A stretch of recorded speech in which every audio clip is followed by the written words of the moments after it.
पहले भी आपने हमारी मदद की है और प्रेस कॉन्फ्रेंस करके प्रशासन और पब्लिक को आपने इसके बारे में सूचना दी कि ये हमारे साथ क्या ज्यादती हो रही है। अनजस्टिस के खिलाफ लड़ना वकीलों का काम है और बार एसोसिएशन हमारी सरसा हमेशा अनजस्टिस के खिलाफ लड़ती रही है। तो जैसे आपको पता है कि 12 अगस्त से हमारा बार एसोसिएशन लगातार नो वर्क की एजिटेशन पर है और इसके बाद में हमने कल ये निर्णय लिया क्योंकि हमारे जो पुलिस ऑफिसर थे, डिपार्टमेंट था, वो एडमेंट था क्योंकि हमारी जो वकील साहब जो अमित शाह गए उनके खिलाफ बिल्कुल झूठी एफआईआर थी। हमारी डिमांड एक ही थी कि वो एफआईआर कैंसिल हो और कल हमने स्टेट कॉल दी। स्टेट कॉल में आज सारा हरियाणा बंद है, सारी हरियाणा की जितनी भी बार है वो नो वर्क पर है। तो आज उनको झुकना पड़ा और आज हमारे ये अमित एडवोकेट के खिलाफ जो एफआईआर थी वो आज कैंसिलेशन दे दी उन्होंने।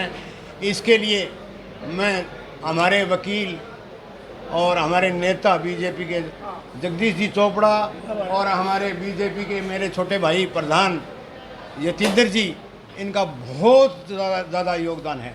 इनकी ही पुलिस ने ये एफआईआर कैंसिल की है, तो मैं इनका तहे दिल से धन्यवाद करता हूँ बार की तरफ से। और इसके साथ साथ हमारा सहयोग सेशन जज साहब का बहुत ज़्यादा सहयोग रहा, डीसी साहब का बहुत सहयोग रहा।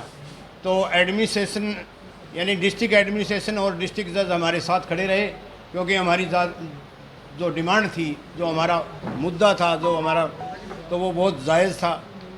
तो मैं यही कहूँगा कि उनको आखिर में झुकना पड़ा और हमारी बार के जितने भी मेंबर हैं उनका भी मैं धन्यवाद करूँगा कि वो कंधे से कंधा मिला कर और एक अपनी सॉलिडरिटी और यूनिटी का परिचय दिया, तो वो बधाई के पात्र हैं।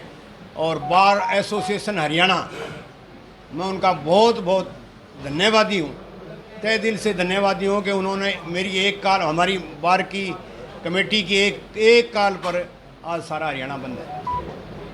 तो बस मैं इतना ही कहूँगा कि आज हमारे अब जब हमारी मांग पूरी होगी, हमारी कैंसिलेशन होगी, तो आज से हम काम ये जो नो वर्क वाला है वो कॉल वापस लेंगे। सोमवार से हम काम पर आएंगे। और इसी के साथ मैं फिर दोबारा मीडिया पर्सन का बहुत बहुत धन्यवाद करता हूँ। और सर, ये पुलिस प्रशासन और आपके बार एसोसिएशन का हमेशा चोली दामन का रास्ता रहता है, उसके बावजूद भी ऐसी घटनाएं पहले भी कई बार हुई हैं और इस बार भी ऐसा हुआ है। आप मुझे पता नहीं कि एसपी साहब ने क्यों ये एडमेंट एटीट्यूड अपना के इस बात को इतना तूल दिया और ये इतनी लंबी चली। नहीं तो ये मैटर कोई बिल्कुल मामूली सा मैटर था। अगर कोई भी लीगल आदमी अपेरेंटली अगर उनकी स्टेटमेंट पढ़ता है तो ये बनता ही नहीं था। एफआईआर लॉज होनी बनती नहीं थी। तो अब वो जाने, उनसे पूछो आप। हम तो हमेशा पुलिस के साथ है, एडमिनिस्ट्रेशन के साथ है, जुडिशरी के साथ तो हमारा रहता ही रहता है, चोली दामन का साथ है। तो हमारे बार एसोसिएशन हमेशा इनके साथ है, कंधे से कंधा मिला के चलती है, सहयोग करते हैं हम और करते रहेंगे लोगों को न्याय। इसीलिए मैं चोपड़ा जी, यतीन्द्र जी, ये भी बड़े चिंतित थे कि पब्लिक का बहुत जो अड़गर्न होनी है, तो ये हमें सारे वकीलों को भी पता था। तभी तो हमने तो ये ज़्यादा वो 2 महीने चले जाते रहा है पीछे, उनका कोई घना ज़्यादा पैटर्न नहीं था, 2 महीने चले। हमारा तो ये सहयोग से हमारे वकील भाई हैं दोनों सरकार में भी हैं। वकील भाइयों का सहयोग है, मेरे अकेले का थोड़ा ही, सभी ने साथ दिया है। ये बार की उपलब्धि है, मेरी अकेले की उपलब्धि नहीं है। प्रधान जी, इतने लंबे नो वर्क डे से पहले नो वर्क डे देखने को मिले नहीं, वो तो इशू देखा जाएगा। अगर कोई बहुत बड़ा इशू हो, इनजस्टिस का हो, उसके लिए तो भाई सफ़र भी करना पड़ेगा, लड़ाई भी लड़नी पड़ती है। इनजस्टिस के खिलाफ लड़ना वकील का तो देखो धर्म है।